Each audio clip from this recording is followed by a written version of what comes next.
Ciao a tutti e benvenuti su Fiore di Ciliegio. Oggi sono qui per consigliarvi due manga shoujo. I manga del target shoujo non escono molto spesso, o almeno non arrivano alla stessa quantità degli shonen o in generale dei manga considerati per ragazzi. Per questo molto spesso quando ci viene chiesto quale manga shoujo mi consigli, è un po' difficile rispondere perché magari ce ne sono pochi o perché più spesso sono addirittura andati esauriti, quindi quei titoli proprio belli che vorremmo sempre consigliare. Li consigliamo, ma tanto è impossibile reperirli. I due manga che vi consiglio oggi sono usciti negli ultimi mesi, perciò stiamo vedendo adesso i primi volumi. Si tratta di serie che consiglio, di cui non vi ho fatto un video prime impressioni perché io le conoscevo già prima dell'uscita italiana. Di conseguenza non sarebbero state delle vere prime impressioni, ma col senno di poi ci tengo a parlarvene perché sono opere veramente belle che vi devo per forza consigliare e quindi lo faccio oggi in questa occasione. Si tratta di manga completamente diversi l'uno dall'altro per quanto appartengono entrambi al target shoujo e io penso che possano incontrare i gusti di ragazze ma anche di ragazzi, a seconda che possiate preferire l'uno o l'altro. Quindi si tratta di opere reperibili in uscita adesso, ma bando alle ciance, partiamo subito con la prima. E stiamo parlando di Living Room Matsunaga-san, che ho proprio dietro di me. Shoujo romantico scolastico vede come protagonista Miko, una ragazza che frequenta le scuole superiori. E per motivi familiari, che all'inizio non sappiamo, si ritrova a doversi trasferire. In particolare deve vivere da sola, lontano dalla famiglia, ma in realtà non sarà completamente da sola. Si trasferisce infatti in una share house gestita da suo zio, nella quale appunto dovrà condividere gli ambienti comuni con dei coinquilini. Noi li conosciamo subito dal primo volume, sono questi ragazzi, ma c'è anche lui, Matsunaga, che è in copertina, e all'inizio non abbiamo un'idea chiara della loro personalità, salvo alcuni per cui traspare subito, mentre gli altri, una cosa bellissima è che si scoprono man mano nel corso dei volumi. Quindi se all'inizio magari ti danno una certa impressione, può essere che vadano a tradirla quando riveleranno davvero come sono fatti. Prima dell'uscita italiana, anzi prima dell'annuncio, io già leggevo questo manga online e speravo proprio che arrivasse perché è quella classica, se vogliamo, storia scolastica, storia d'amore, dove però i protagonisti sono coinquilini, lui è più grande di lei, però ha proprio quelle vibe da classico shoujo scolastico, senza magari i soliti cliché, anche se qualcosa c'è, ma lo lascio scoprire a voi. Fatto sta che la protagonista, nel trasferirsi in questa casa condivisa, incontra subito lui, Matsunaga. La loro prima impressione è pessima perché lo incontra per strada, lui è arrabbiato e subito lei si accorge che la sta seguendo. Quindi pensa che si tratti di un malintenzionato. In realtà si stanno dirigendo entrambi alla share house perché insomma ci vivono tutti e due. Poi sarà proprio lui ad aiutarla con i bagagli, con le prime cose insomma che devi imparare a fare. Quindi le sarà di sostegno, anche se ha un carattere abbastanza particolare e appunto per questo non vanno proprio d'accordo subito. Ma in realtà vediamo che l'amore nasce praticamente subito, è istantanea questa cosa e vediamo come si sviluppa, anche perché lei va alle superiori, mentre lui è un adulto che lavora, ha 10 anni più di lei e si sente anche responsabile, nel senso che suo zio che gestisce la share house non è sempre presente e in mancanza dello zio è un po' lui ad aiutarla, a proteggerla o a volerlo fare comunque. E quindi di sicuro abbiamo un conflitto da questo punto di vista. Però è bello vedere cosa succede tra questi due, i vari fraintendimenti piuttosto che le situazioni particolari che vivranno. E all'inizio la protagonista è abbastanza svampita, diciamo che si trova spesso in difficoltà o a fare anche delle cavolate perché si intestardisce. Lui appunto cerca di aiutarla, bene o male c'è sempre per lei ed è un'opera veramente meravigliosa. Anche i disegni sono super espressivi, sono bellissimi. Quindi una bella storia, disegni veramente espressivi, favolosi e personaggi tutti da scoprire. Io non posso che consigliarvela. Se vi piacciono gli shoujo di questo tipo è imperdibile. L'opera è edita a Star Comics al prezzo di 5,50 € a volume. Niente, davvero, se vi piace questo tipo di storia non perdetevelo perché è proprio bello. Poi non so come si evolve dopo un certo punto, non so neanche come termina.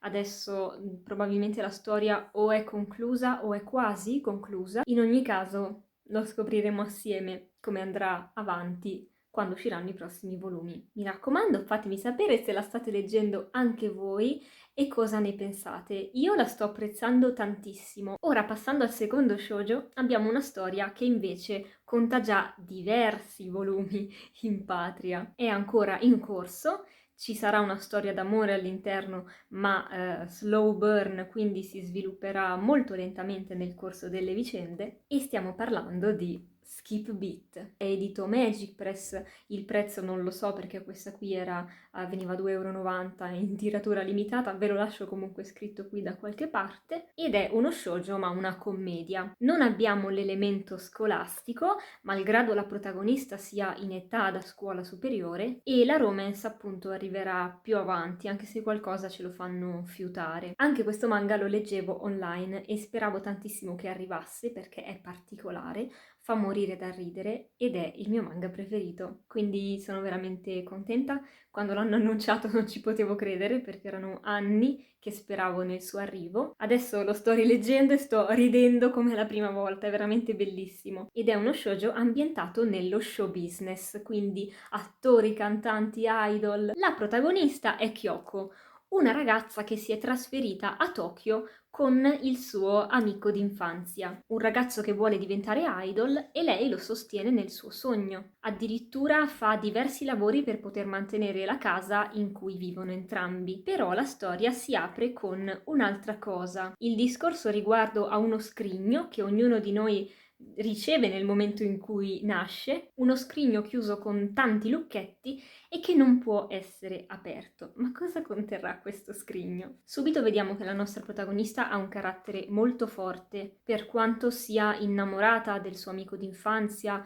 lo sostiene in tutti i modi, senza farsi domande. Questo finché non scopre, ascoltando un suo discorso con la manager, che in realtà lui la sta solo usando. Voleva scappare dalla città natale per inseguire il suo sogno e per farlo gli serviva qualcuno che si occupasse di lui, perché lui le faccende domestiche non le vuole fare. Perciò se l'è proprio portata dietro come serva. Nel sentire queste parole, vediamo che lo scrigno dentro di lei si apre e viene avvolta da questi demonietti, se così vogliamo chiamarli, che rappresentano tutto il suo odio e il suo rancore che si scatena. Ma badate che non è un manga sovrannaturale, quindi sono più un espediente per farci vedere scene più o meno comiche dopo? Non lo so, questo dettaglio è particolarissimo. Decide di scagliarsi su di lui, ma l'unico modo che ha per vendicarsi davvero è entrare nel mondo dello spettacolo e in questo modo affossare il suo ego che è enorme. Entrare in questo mondo però non sarà facile come lei sperava, soprattutto perché effettivamente non le interessa e non ha un talento da offrire, ma è testarda, non si arrende, le prova tutte finché non trova uno spiraglio. E poi quello che vedremo sarà lei che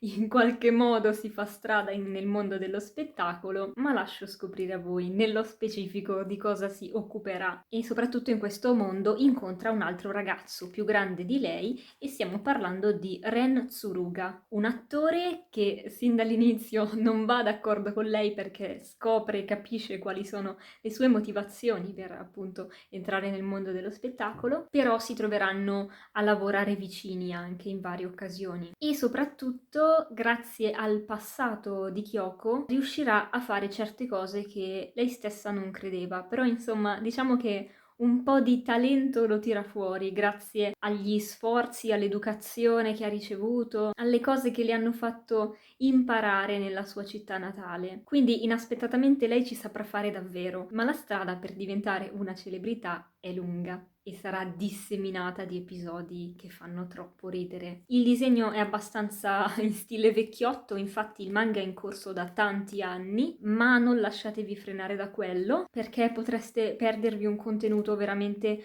fantastico e che difficilmente troverete da altre parti. Il divertimento è sempre assicurato, quindi potete aspettarvi veramente tante cose, tante follie da questa serie, ma in realtà non potete aspettarvi niente perché appunto è folle. Ma detto questo, direi che possiamo chiudere qui il video perché ho parlato anche abbastanza, trascinata dalla passione nei confronti di queste due opere che vi devo consigliare assolutamente, che sono molto diverse tra loro ma sono ugualmente consigliate. Una molto romantica, scolastica, molto dolce, l'altra veramente divertente con una protagonista dal carattere molto forte e piena di cose inaspettate. Aspetto di sapere da voi nei commenti, se le state leggendo anche voi, cosa ne pensate o se vi ho incuriosito a riguardo, cosa che mi auguro molto. Se state cercando degli shoujo da leggere o anche da regalare a qualcuno che potrebbe apprezzare questi temi, io vi consiglio assolutamente queste due opere. Vi invito a fare le solite cose, mettere mi piace, commentare, condividere il video per far conoscere queste opere anche ai vostri amici e iscrivervi che siete i benvenuti su Fiore di Ciliegio. Vi saluto e se vi va,